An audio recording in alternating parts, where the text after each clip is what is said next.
Hi, my name is Chris Kaderka. Thank you, Father Noel, for asking me to share my stories. They are to do with two different events where the Lord absolutely carried me in ways that I cannot explain. The first event was in 2012. I'd been married for 40 years. My husband and I had a beautiful life, 4 small grandchildren. Life was good until the day I was diagnosed with colon cancer. My grandfather had died of colon cancer at age about 65. I was 63. We didn't know how far advanced it was. We just knew that I had it. We had to tell our children and family, and I was so afraid. Life was good. I didn't want to die yet. So I cried, I worried, and I prayed. And after about 4 days, what I learned through prayer was that God was absolutely with me, and that no matter what happened to me, I would be fine. Whether life or death, God would be with me, and that death would be just a journey to the next chapter, and I would be good. But I also felt in that experience that He loved me and that He had more work for me to do.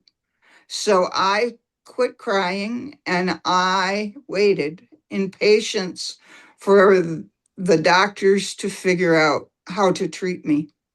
About 6 weeks later, I had surgery. That surgery was completely successful.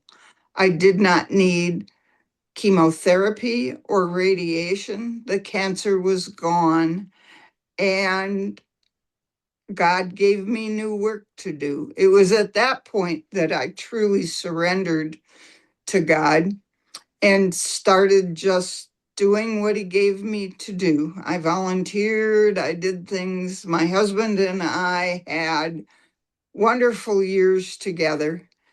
Then in 2020, there was another, I will call it diagnosis. My husband was diagnosed with dementia. By then, he was 71. We were retired.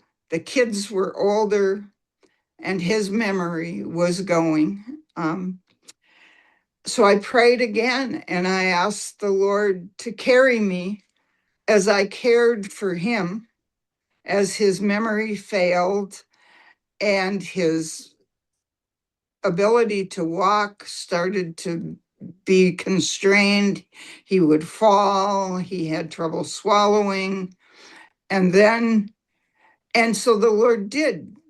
The Lord carried me. I was able to care for him until January of 2022, when I had to put him in a memory care unit here in Minnesota because I could no longer care for him. I couldn't pick him up if he fell, things like that. And then he got COVID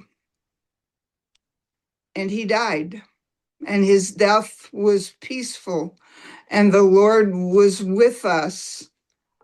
I was in the room. He simply stopped breathing, and it was the most beautiful thing because it was the Lord's mercy. And now I continue to do the Lord's work. I volunteer at a food shelf. I run a grief program at my church. And the Lord is with me in all of it. And I'm so grateful for that. So thank you for letting me tell my story of my faith.